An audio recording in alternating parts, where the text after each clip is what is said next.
Y como ven, el título es La mente sobre las cosas de Dios.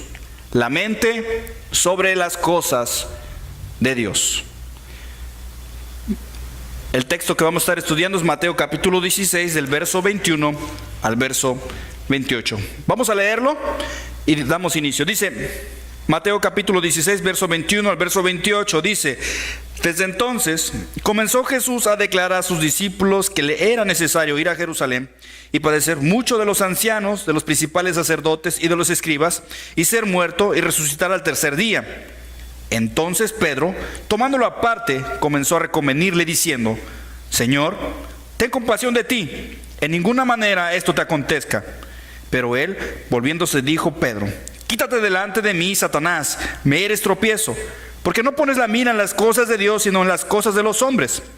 Entonces Jesús dijo a sus discípulos: Si alguno quiere venir en pos de mí, niéguese a sí mismo y tome su cruz y sígame. Porque todo el que quiera salvar su vida la perderá, y todo el que pierda su vida por causa de mí la hallará. ¿Por qué? ¿Qué aprovechará al hombre si ganare todo el mundo y perdiere su alma? ¿O qué recompensa dará el hombre por su alma? Porque el Hijo del Hombre vendrá en la gloria de su Padre con sus ángeles, y entonces pagará a cada uno conforme a sus obras. De cierto os digo que hay algunos de los que están aquí que no gustarán la muerte hasta que hayan visto al Hijo del Hombre viniendo en su reino. Padre, gracias una vez más. Gracias por tu palabra, gracias por instruirnos a través de ella, gracias por tener esa paciencia y ese amor para corregirnos, para encaminarnos en tu camino y tener puesta nuestra mente en tus deseos, en tu voluntad, en las cosas que te pertenecen a ti. Y que a través de eso, Señor, seamos bendecidos. Gracias porque las bendiciones llegan, no solamente espirituales, sino también materiales. Y te doy gracias, Señor, de que nos has mantenido hasta el día de hoy y que nada, Señor, hasta ahora nos ha faltado. Padre, y gracias por proveer este lugar. Ayúdanos a aprovecharlo para tu gloria y tu honra. Gracias en el nombre de Jesús. Amén. Ok, tenemos esta parte, la mente sobre las cosas de Dios. Y como introducción, quiero que entiendas que hay dos ciudades, Venecia y Las Vegas, y son dos ciudades que, si te pones a analizar y pensar, mucho tiempo atrás era algo impensable tener dos ciudades así. Venecia está en medio del agua, construida sobre canales. Las Vegas está construida en medio de un desierto, que por cierto, la provisión de agua se está acabando en Las Vegas y hay mucha preocupación en cuanto que no está llegando suficiente agua, y si no llueve, lo más probable es que tal vez no siga lloviendo. El pecado es abundante en ese lugar. ¿Qué hemos observado en este capítulo? Capítulo 16. Hemos visto entendimiento espiritual, ceguera espiritual. Hemos visto verdad, hemos visto falsedad. También podemos ver fe, podemos ver incredulidad. También vemos vida, muerte, vemos luz, oscuridad. En este caso vamos a ver las cosas de Dios, las cosas de los hombres. Vemos, por último, ganar o perder. En este capítulo vemos cómo utiliza la confrontación con los fariseos y saduceos para preparar a sus discípulos y percibir el mundo espiritual. Jesús está poniendo a trabajar su entendimiento espiritual para la revelación más importante en medio de la idolatría y el pecado. Quiero que te quede claro eso. No lo mencioné la semana pasada. El pastor Juan llegó aquí, me dio unas clases sobre Israel, porque él ya ha estado allá, me dio una visión más amplia, y como siempre soy muy tendencioso a dudar de lo que me dicen, y me meto a investigar. Me metí a internet, pasé como 2 días investigando sobre el caso, pero voy a tratar de introducir un mejor capítulo para que podamos tener un mejor entendimiento, una mejor visión de lo que está pasando en medio de todo esto. Entonces, hay una revelación de parte de Pedro, a través de Pedro, de parte de Dios. en medio de la idolatría y el pecado. Dentro del entendimiento espiritual, porque todo ese capítulo se trata de entender cosas espirituales. Vemos una señal, la señal del profeta Jonás. Vemos la doctrina de los fariseos y saduceos, pero también vemos la revelación del Cristo, del Hijo viviente, del Hijo del Dios viviente. Y vemos por últimamente la iglesia. La iglesia, que como te recuerdo, la semana pasada te dije que era la primera vez que Jesús menciona tal concepto llamado iglesia. Y vemos en el verso 18, acompáñame al verso 18, ahí en capítulo 16, verso 18, y dice: y las puertas del Hades no prevalecerán contra ella. Quedamos que las puertas del Hades es la puerta o la entrada al mundo de los muertos. Es el mundo de los muertos. ¿Qué está tratando de decir? Que el mundo de la muerte, el poder de la muerte, no tendrá ningún poder, no pondrá ninguna resistencia en contra de la iglesia. De la iglesia. ¿Quién es la cabeza de la iglesia? Jesucristo. Entonces, ¿cómo se ve esto? ¿Cuál es la prueba palpable? ¿Cuál es la prueba palpable de esta verdad? De que no habrá ningún poder en contra de la iglesia. La prueba palpable la explica enseguida, de que Jesucristo, como la piedra angular de este templo espiritual, de esta congregación espiritual, vence a los poderes de la muerte, representados por la puerta del Hades, que es la siguiente revelación de parte de Jesús a sus discípulos. ¿Cómo puede decir Jesús que las puertas del Hades no prevalecerán con ellas si Él no se enfrenta como cabeza a este mundo, al mundo de la muerte, y lo venza? Al vencerlo, nos está prometiendo que es verdad, es en serio. Tu iglesia, ustedes, congregación, la muerte no tiene ningún poder sobre ustedes, sobre nosotros. Y eso es lo que Jesús está diciendo a continuación, en esta parte del verso 21 al verso 28. Pero primeramente, quiero que regresemos al verso 13.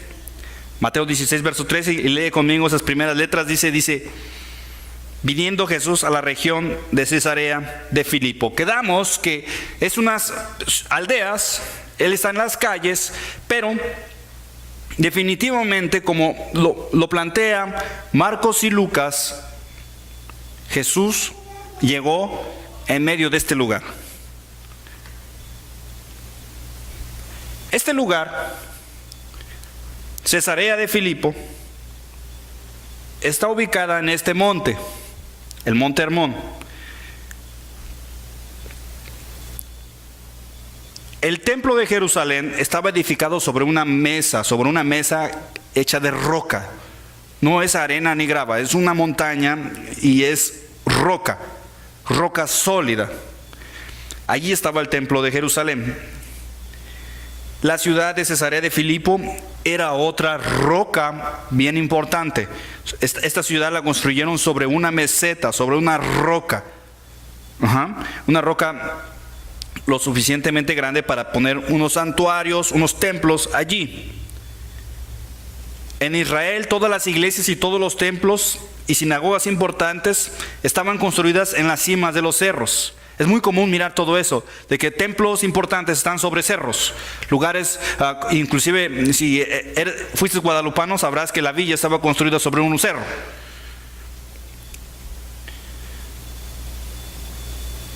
Cesarea de Filipo estaba construida en las faldas del monte Hermón.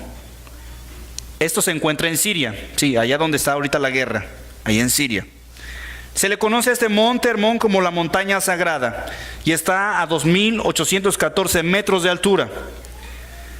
Es muy alto. Cesarea de Filipo estaba situada a 350 metros a nivel del mar, o 1.150 pies. Más o menos 1.150 pies es como las montañas que alcanzas a ver aquí en Malibú. Ahí donde se miran las antenas parabólicas, más o menos ahí es como 1.150 pies. haciendo creo un poco más.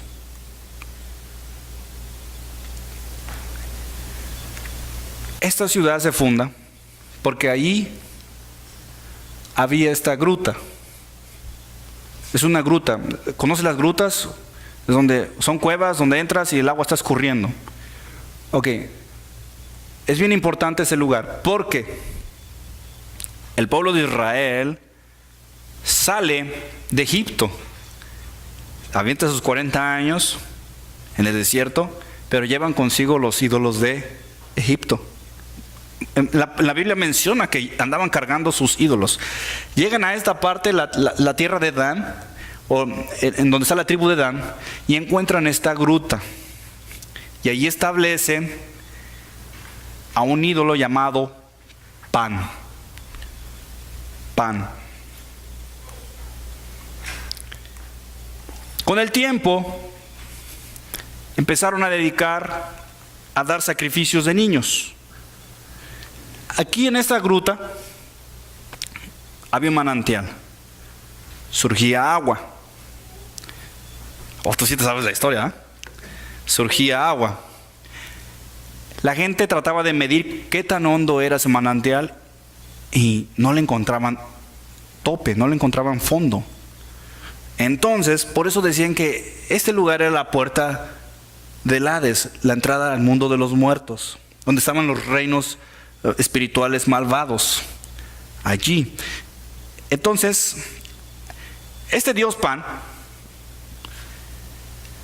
le encantaban las leyendas cuentaban de que a este ídolo le gustaba andar aquí metido porque eran sus lugares favoritos.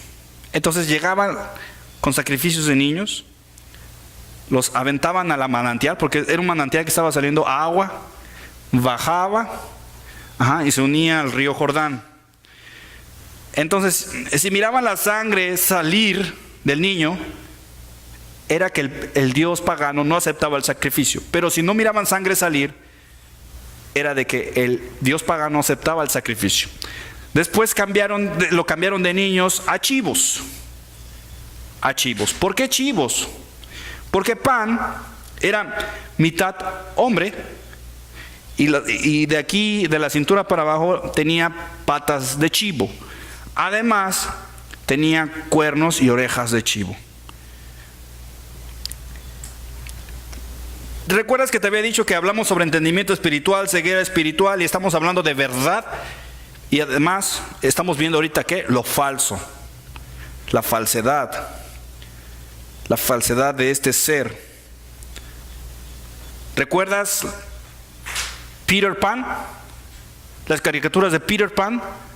De ahí viene de ese monito, de ahí viene, de ese dios pagano, Pan.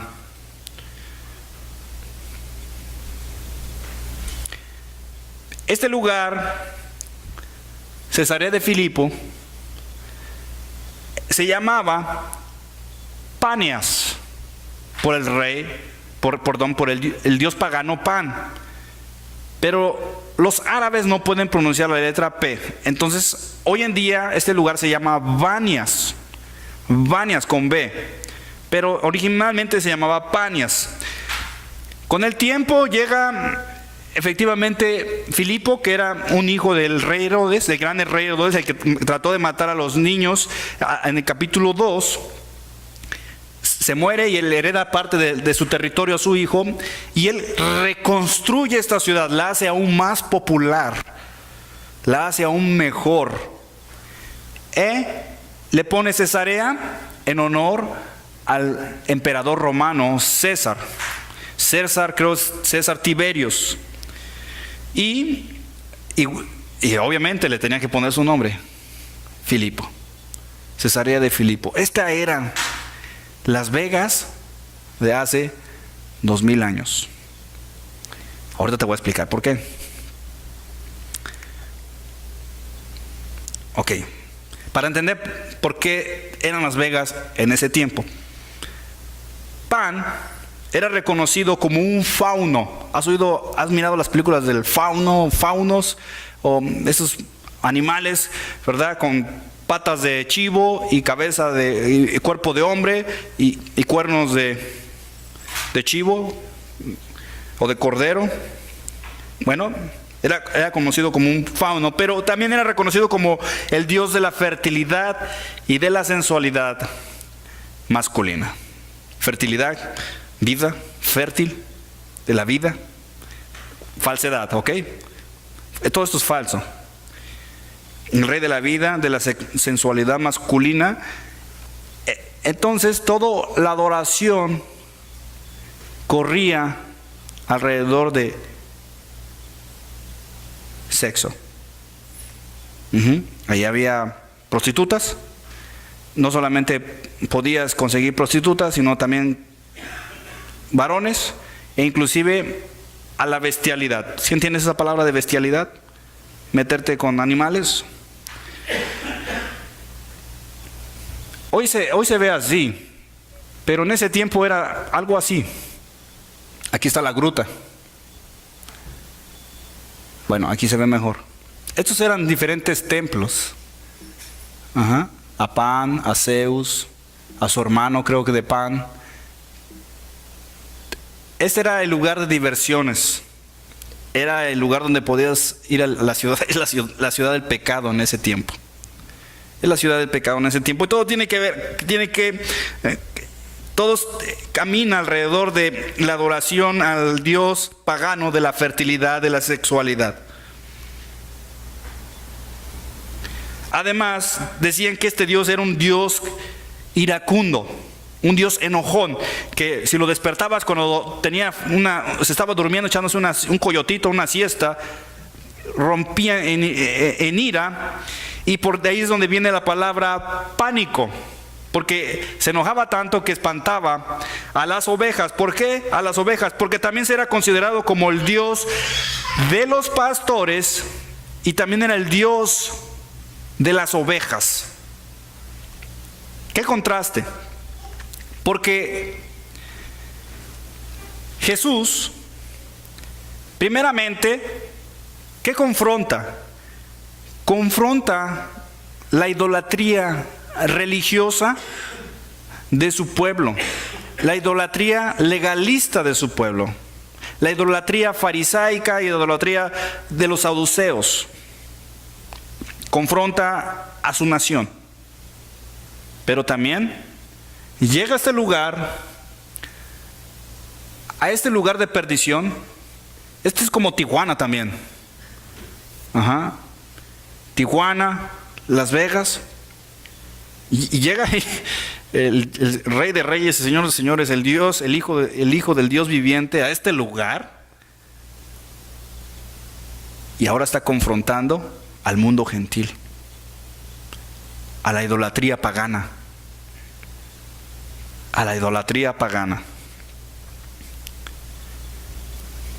¿Cómo vemos la comparación entre lo falso y lo verdadero? Lo verdadero es de que en este lugar es donde Jesús hace la pregunta en el verso 15.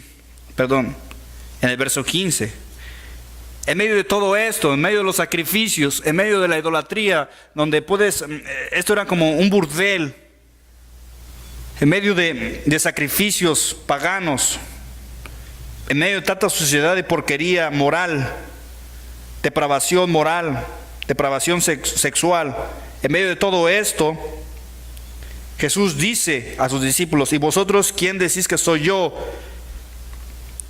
Y Pedro responde: tú eres el Cristo, tú eres el único, tú eres el escogido, tú eres el ungido, tú eres el Hijo del Dios viviente.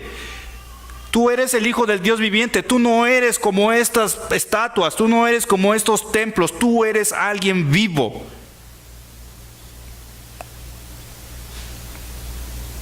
Increíble. Y Jesús dice: bienaventurado eres Simón, hijo de Jonás, porque no te lo reveló carne ni sangre, sino mi Padre que está en los cielos. Y dice Jesús: y yo también digo que tú eres Pedro. Recuerda, rocas pequeñas, rocas insignificantes. Es obvio que en todo este lugar está lleno de rocas, de rocas. Los templos, las columnas están edificadas con rocas. Y sobre esta roca, haciendo comparación con la roca de Cesarea de Filipo, donde estaba construida, esta gran roca, esta gran meseta, edificaré mi iglesia, y las puertas del Hades, aquí, en este lugar, estas son las puertas del Hades. Aquí están las puertas del Hades. Las puertas del Hades no prevalecerán contra ella. No prevalecerán en contra de ella. Jesús es la verdad. Jesús es el Cristo. Jesús es lo único verdadero. Jesús es el Hijo del Dios viviente. Es algo vivo. No es algo muerto. No es algo seco. No es algo hecho de manos de hombres. No quiere decir que en este lugar vaya a fundar su iglesia. No, la roca es la confesión de Pedro. La roca es la confesión de Pedro. ¿Qué es la confesión de Pedro? Eso, que tú eres el Cristo, el Hijo de Dios viviente. Jesucristo es la roca. Las piedras somos nosotros. Ahora, lo verdadero, lo falso, pero lo verdadero es de que Jesús es el verdadero pastor, no Pan. Pan era el dios pagano de las ovejas y de los pastores, pero Él es el buen pastor. Yo soy el buen pastor su vida da por las ovejas. No, Pan exigía vidas. No, Jesucristo da su vida. Él es el único verdadero creador. Dice, todas las cosas por Él fueron hechas y sin Él nada de lo que ha sido fue hecho. Él hizo todo. Pan significa, adivina qué, significa todo. Pan es igual a todo. ¿Por qué? Porque su cuerpo representaba todo. Los animales, su cuerpo, su formación, era lo que Él representaba. Todas las cosas vivientes. Recuerda, Él es el Dios de la fertilidad. Pero Jesús es quien creó todas las cosas. Por Él fueron hechas y nada de lo que ha sido hecho fue hecho. Y Jesús es el verdadero centro de adoración. Él es la verdadera adoración, no la adoración pagana que se llevaba a cabo en este lugar. No, Él es la verdadera adoración. Yo también te digo, tú eres Pedro, y sobre esta roca edificaré mi iglesia, y las puertas del Hades no prevalecerán contra ella. Él levantó su iglesia para que la adoraran en espíritu y en verdad. Ahora, en base a todo esto, ellos están todavía en este lugar. Ellos están paseando. Ellos están en medio de este lugar. Ahí es donde Pedro habla acerca del Cristo. Y Jesús ahora les va a revelar algo más. ¿Recuerdas? Todo este capítulo ha sido sobre revelación. Les va a revelar algo más. Verso 21 dice, desde entonces comenzó a Jesús. Desde entonces, aquí hay un cambio, hay un giro en el rumbo del libro de Mateo. Desde entonces también se utiliza en Mateo capítulo 4, 17, cuando desde entonces Jesús empezó a predicar después de que sale de la tentación que llevó a cabo con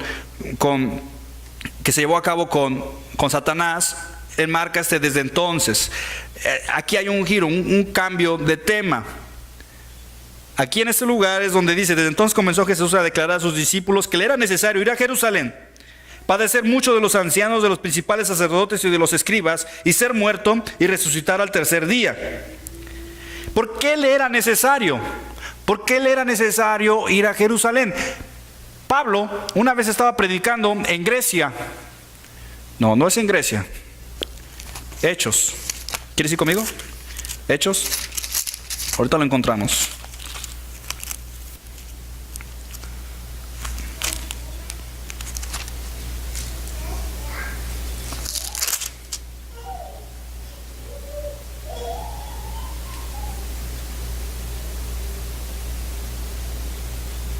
Hechos capítulo 14. verso 8. Hechos capítulo 14, verso 8. Lo voy a leer rápido por el tiempo. Y dice: y cierto hombre de Listra estaba sentado imposibilitado de los pies, cojo de nacimiento, que jamás había andado. Esto oyó hablar a Pablo, el cual, fijando en él sus ojos y viendo que tenía fe para ser sanado, dijo a gran voz: levántate derecho sobre tus pies. Y él saltó y anduvo. Entonces la gente, visto lo que Pablo había hecho, alzó la voz diciendo en lengua licanoica: Pablo hace un milagro. Y la gente lo ve y la gente responde: dioses bajo la semejanza de hombres han descendido a nosotros. Y a Bernabé llamaban Júpiter, que es Zeus, y Pablo Mercurio, porque este era el que llevaba la palabra. Y el sacerdote de Júpiter, cuyo templo estaba frente a la ciudad, trajo toros y guirnaldas delante de las puertas, y juntamente con la muchedumbre querían ofrecer sacrificios. Si Jesús hubiera ido con todos sus poderes a estos lugares, rápidamente lo hubieran aceptado como Dios. Pero no, Él fue al centro donde solamente se adoraba un solo Dios.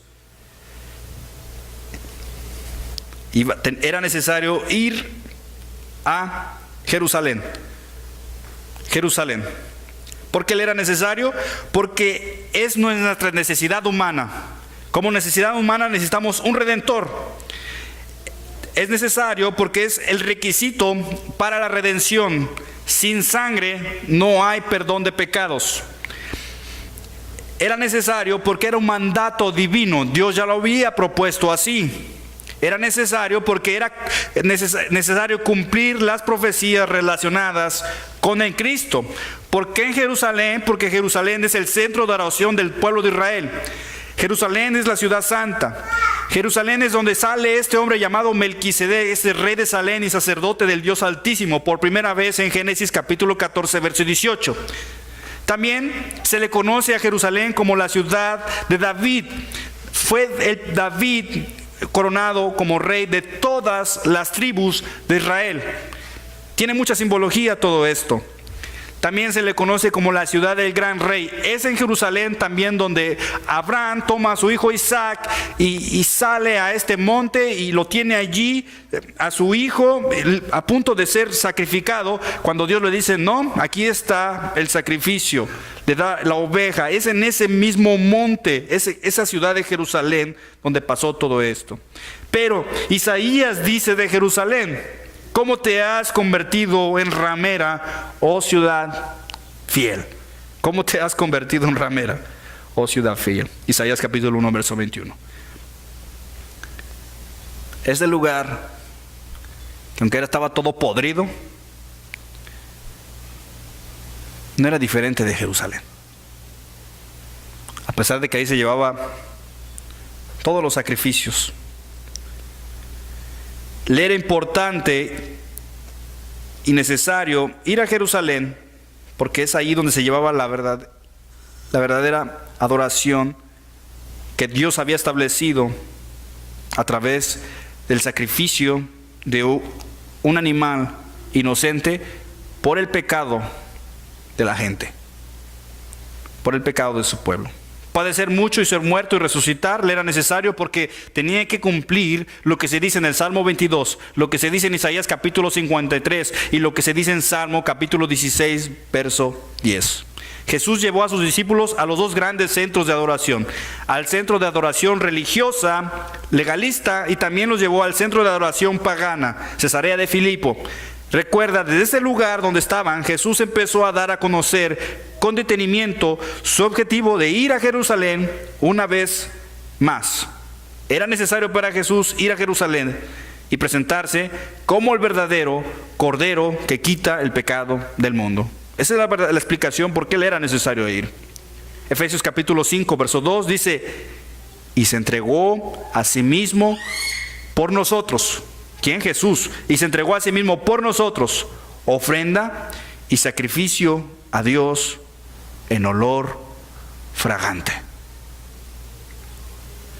Era importante que Él fuese nuestra ofrenda, que Él fuese nuestro sacrificio, para que fuese una ofrenda y sacrificio para Dios en olor fragante. ¿Recuerdan? Quemaban el animal en el altar y subía el aroma y Dios lo aceptaba como un olor fragante. Hebreos capítulo 13, verso 11 al verso 12 dice: bajo el sistema antiguo, el sumo sacerdote llevaba la sangre de los animales al lugar santo, dentro del lugar santo donde estaba la arca, como sacrificio por el pecado. Y los cuerpos de esos animales se quemaban fuera del campamento. De igual manera, Jesús sufrió y murió fuera de las puertas de la ciudad, hablando de Jerusalén, para ser santo a su pueblo mediante su propia sangre. Ese era por qué tenía que ir él a Jerusalén.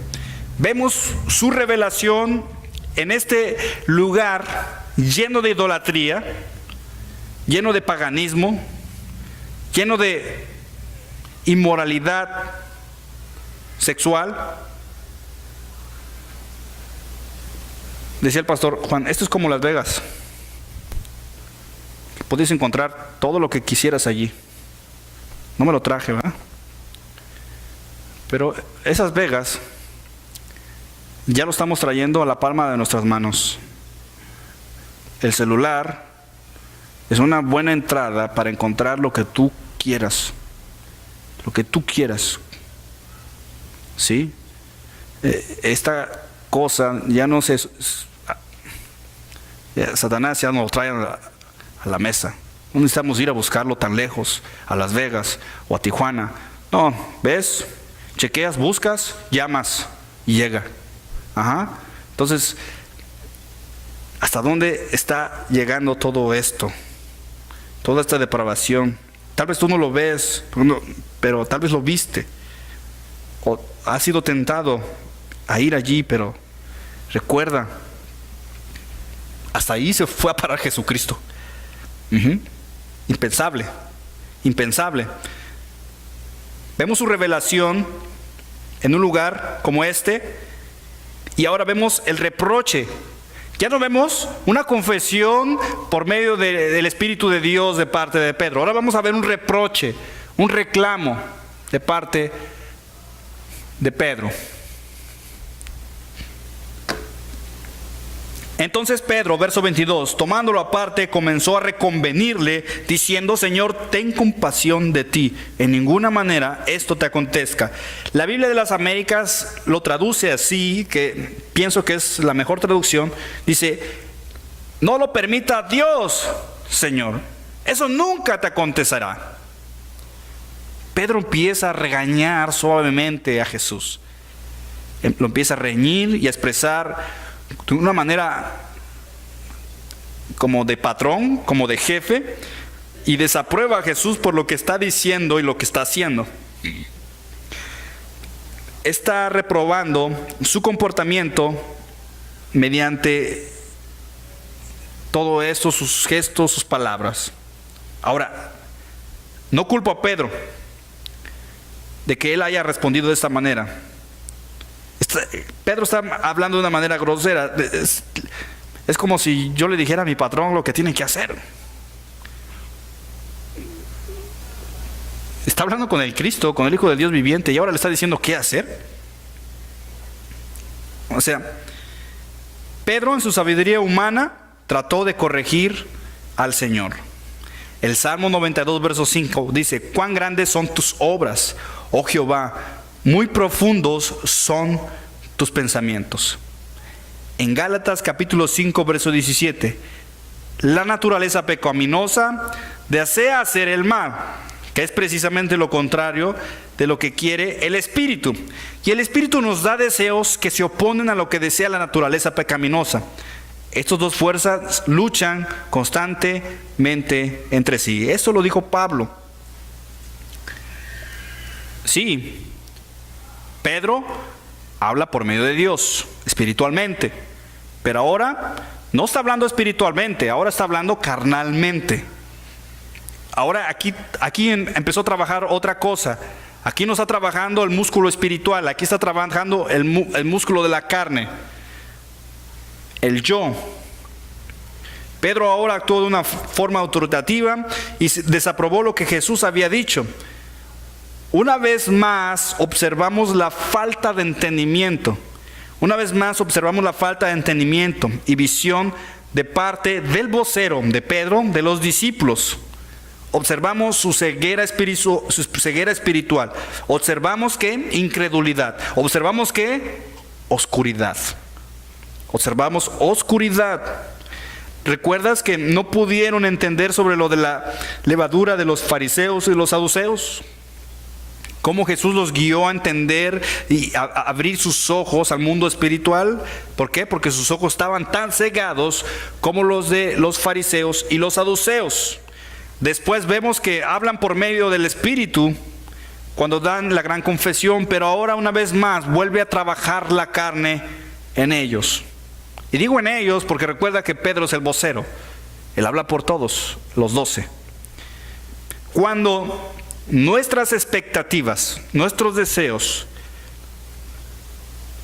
motivadas, nuestras expectativas, nuestros deseos, lo que esperamos, son motivadas por nuestra mente carnal, y no son cumplidas, nos veremos desaprobando los planes de Dios. Cuando nuestras expectativas motivadas por nuestra mente carnal no son cumplidas, no las alcanzamos, nos veremos desaprobando los planes de Dios. Es lo que estaba haciendo Pedro aquí. Pero Dios reprende y reconoce de quién de parte viene esto, de Satanás. Verso 23. Pero él volviéndose dijo a Pedro: quítate delante de mí, Satanás. Jesús nos revela primeramente quién sugirió a Pedro de que Jesús evitara ¿qué? La cruz. Ya lo habíamos visto esto. Recuerda que Satanás siempre trató de evitar que Jesús tomara su cruz. Lucas capítulo 4, verso 13. Después de que Satanás confronta a Jesús y lo tienta a valerse por sí mismo y a evitar la cruz y que él tomase los reinos del mundo con tan solo adorar a Satanás, dice: y cuando el diablo hubo acabado toda tentación, se apartó de él por un tiempo. Satanás siempre estaba detrás de Jesús, tratando de que Jesús no tomara la cruz. Pero también reprende a Pedro. Me eres tropiezo porque pones la mira en las cosas de Dios. Me eres tropiezo porque no pones la mira en las cosas de Dios, sino en las de los hombres. La sugerencia de parte de Pedro, su opinión de parte de Pedro hacia Jesús era aparentemente algo bueno. Sí, no, Señor, no vayas para allá, te van a matar. Pero era una trampa de parte de Satanás que Jesús reconoció rápidamente. Jesús dice: pones la mira. Poner la mira en el griego significa poner la mente sobre, implicando un interés y una reflexión moral. Es como cuando estás planeando comprarte un carro y empiezas a poner tu mente sobre eso y empieza tu mente a trabajar y a idear cómo vas a alcanzar ese objetivo. Eso es lo que quiere decir poner la mira. Y poner la mira, como te digo, es poner la mente sobre. Es también la misma naturaleza como cuando dice Pablo en 1 Corintios capítulo 13, verso 11, dice: cuando yo era niño, hablaba, pensaba y razonaba. ¿Qué es eso? Poner la mente sobre, como un niño. Pero cuando crecí, dejé atrás las cosas de niño. O sea, si tú ves a un niño, él siempre pone su mente sobre algo y esos niños son increíbles, ¿verdad? Se pasan travesuras. Muy bien. Entonces, pones la mira y Satanás utiliza la ceguera espiritual. O sea, andas bien ciego, perdido espiritualmente, estás trabajando mucho con la carne. Usa la ceguera espiritual, usa la incredulidad, la oscuridad de tu corazón, de mi corazón, para que pongas tu mente sobre las cosas de los hombres y con ello tú te pierdes de tu propia vida. Ese es el trabajo de Satanás, usar la ceguera espiritual, la incredulidad, la oscuridad, para que pongas tu mente sobre las cosas de los hombres. ¿Cómo es que podemos percibir las trampas de Satanás en nuestra vida? Fácil, poniendo nuestra mente sobre las cosas de Dios. ¿Qué son las cosas de Dios? Obviamente su voluntad. Su voluntad. Y vemos una regla para nosotros. Una regla para nosotros. Dice Jesús en Juan capítulo 5, verso 30. No busco mi voluntad, sino la voluntad del que me envió, la del Padre. Y acompáñame a Filipenses capítulo 2. Filipenses capítulo 2, verso 5. Entonces Jesús dijo, no busco mi voluntad, sino la voluntad del que me envió, la del Padre. O sea, Jesús estaba en las cosas de Dios. ¿Estás de acuerdo conmigo? Jesús estaba en las cosas de Dios y reconoció la trampa de Satanás. Porque no era el plan de Dios que no fuera la cruz, que no fuera Jerusalén. Era el plan de Satanás. En Filipenses capítulo 2, verso 5 dice, haya pues en vosotros este sentir que hubo también en Cristo Jesús, el cual, siendo en forma de Dios, no estimó el ser igual a Dios como cosa que aferrarse, sino que se despojó a sí mismo, y tomando forma de siervo, hecho semejante a los hombres, y estando en la condición de hombre, se humilló a sí mismo, haciéndose obediente hasta la muerte. Okay, resalta eso, haciéndose obediente hasta la muerte. Que dijo, no busco mi voluntad, sino la voluntad del que me envió, la del Padre. En las cosas de Dios, obedeciendo las cosas de Dios.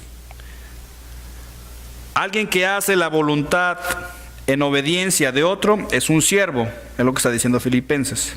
Entonces, el ejemplo de poner la mira en las cosas de Dios es Jesucristo mismo. Jesucristo es el patrón a seguir para hacer las cosas de Dios. Por eso Jesús dice adelantito en las cosas de Dios.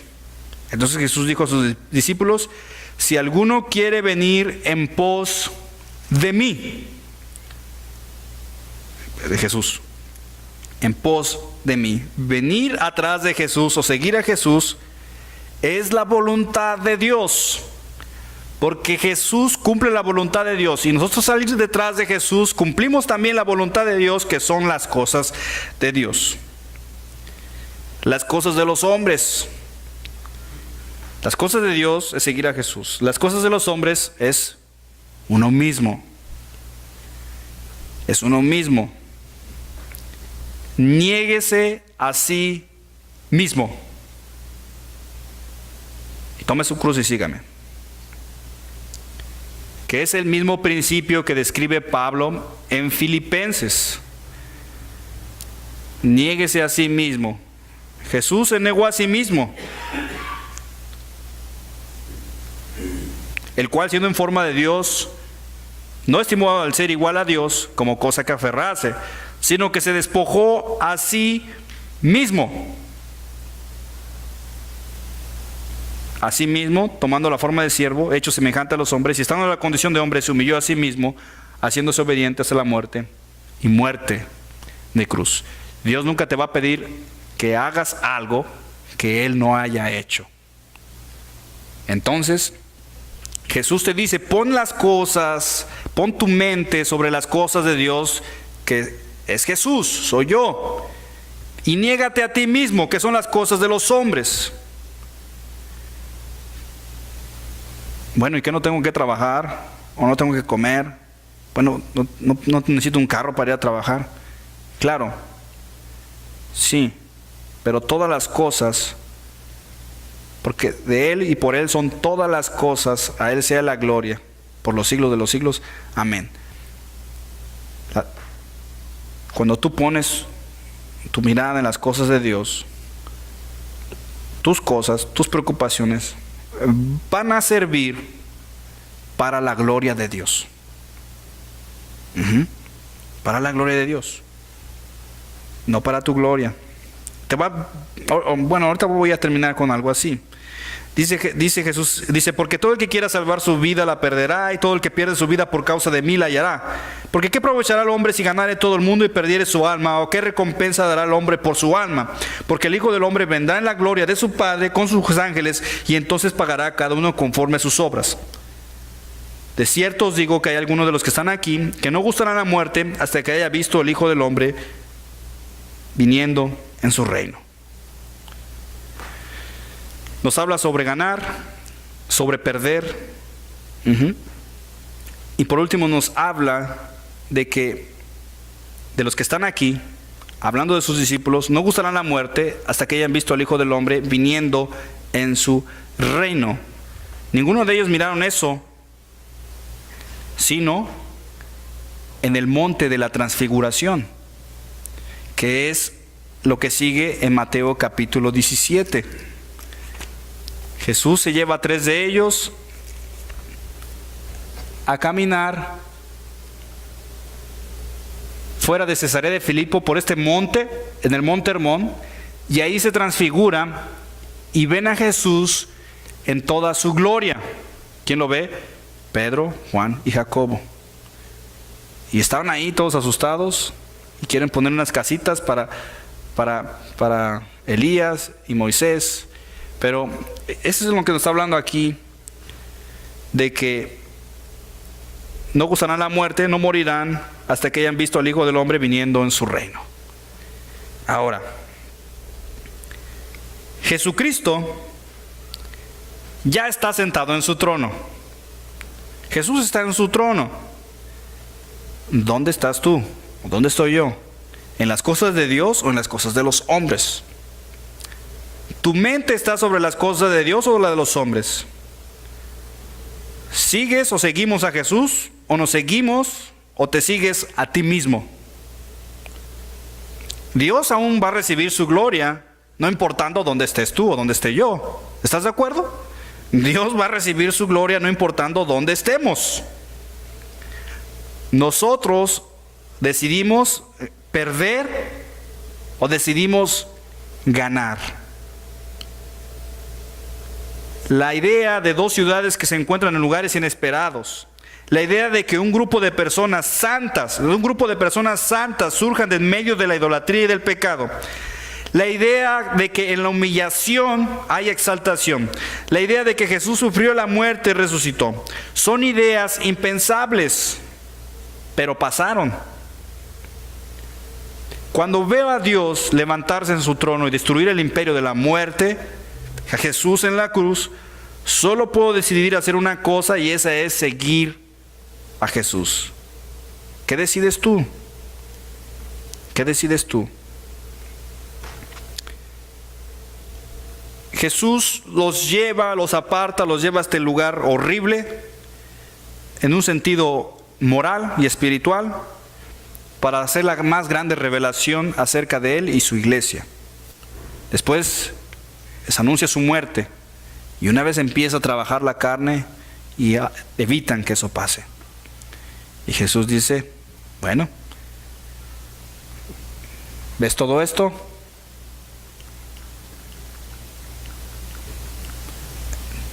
¿Ves todo esto? ¿Quieres seguir tu religión, tu legalismo? ¿O quieres seguir las costumbres paganas, darle vuelo a tu carne, buscar las cosas de los hombres? ¿O si alguno quiere venir en pos de mí, niéguese a sí mismo y tome su cruz y sígame? Se lo está diciendo en este lugar. En este lugar podrido. Y eso es algo que nos debiese poner a pensar a cada uno de nosotros, especialmente cuando somos tentados, cuando algo se nos pone enfrente, cualquier cosa, cualquier deseo carnal. A veces no necesita ser alcohol o drogas, sino a veces un coraje, o celos, o envidia, o cualquier otra cosa de la carne, y nos dejemos llevar y alimentar por eso. Estamos diciéndole a Jesús: no te quiero seguir. Quiero alimentar mi enojo, mi coraje, mi ira, mi furia, o quiero alimentar mi pecado, mi borrachera, o seguir metiéndole cosas al cuerpo para seguir sintiéndome bien. Entonces, hermano, hermana, yo te animo a que cuando llegue ese momento, porque es difícil y es tentador y placentero para la carne, que efectivamente sigamos a Jesús y que sigamos muriendo a nosotros. Jesús empezó a morir desde que empezó a sufrir en su carne todo el desprecio, todo el rechazo de parte de su pueblo de Israel. Pablo tenía un gran deseo. No quiero decir que todos vamos a sufrir de alguna u otra manera. Tal vez unos más, tal vez unos menos. Pero comparado con Pablo y Jesús, Jesús sufrió su muerte, pero Pablo también sufrió. No como Jesús.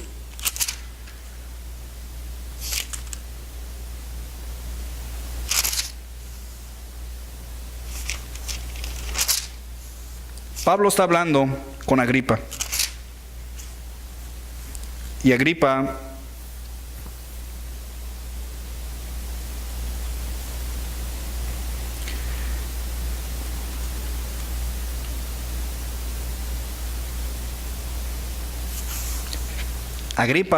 Pablo por poco y convence a Agripa, al rey Agripa, de convertirse a cristiano. Dice: ¿crees, oh rey Agripa, a los profetas? Yo sé que crees. Entonces Agripa dijo a Pablo: por poco me persuades a ser cristiano. Y Pablo dijo: quisiera Dios que por poco o por mucho, no solamente tú, sino también todos los que hoy me oyen, fueses hechos tales como yo soy, excepto estas cadenas. O sea, es el deseo de que caminar con Cristo, de ser como Pablo, de ser como Jesús, pero también de que no llevemos tal sufrimiento. Y a veces nosotros mismos nos metemos en cosas, nos van a meter en problemas y nos van a llevar a sufrir. Pero a veces es por nuestra propia mano. Pero ten en cuenta de que es bien tentador poder acercarnos a eso y decirle no a Jesús, pero sigue adelante, sigue poniendo tu mente en Jesús, sigue poniendo todas tus fuerzas en Jesús, y cuando llegue ese momento difícil para tomar una decisión entre seguir a Jesús o seguir a tu carne, orando, pidiéndole fuerza y fortaleza al Señor, tú sigas a Jesucristo y no te dejes llevar por lo que te está dejando las cosas de este mundo. ¿Ok? Dios te bendiga y vamos a orar. Padre, gracias una vez más. Gracias por tu palabra, Señor. Síguenos guiando y enseñando acerca de cómo, Señor, seguirte, de cómo morir a nosotros mismos, Padre, de hacer y estar enfocados en las cosas de Dios y no en las cosas de los hombres. Señor, ayúdanos a seguir adelante, a seguir forjándonos y creciendo en ti para poder seguir desarrollando, Señor, un espíritu, un corazón, una mente que te alabe, que te honre, que te glorifique con nuestra manera de vivir. Señor, ayúdanos con nuestras tentaciones, ayúdanos con nuestras debilidades y fortalécenos, Señor, de tal manera que podamos a través de la debilidad y las tentaciones poderte darte gloria y honra, Señor, en nuestra manera de vivir. Padre, bendice nuestro camino de regreso a casa, bendice tu palabra, bendice este lugar, bendice a mis hermanos, a cada uno de ellos. Y Señor, si alguno tiene alguna necesidad o alguna tentación que no puede librarse, yo te pido, Señor, que lo ayudes en esta noche y que regrese a su casa y que ya no sea, Señor, un blanco fácil para Satanás. Ayúdalo, fortalécelo, te lo pido en el nombre de Jesús. Amén.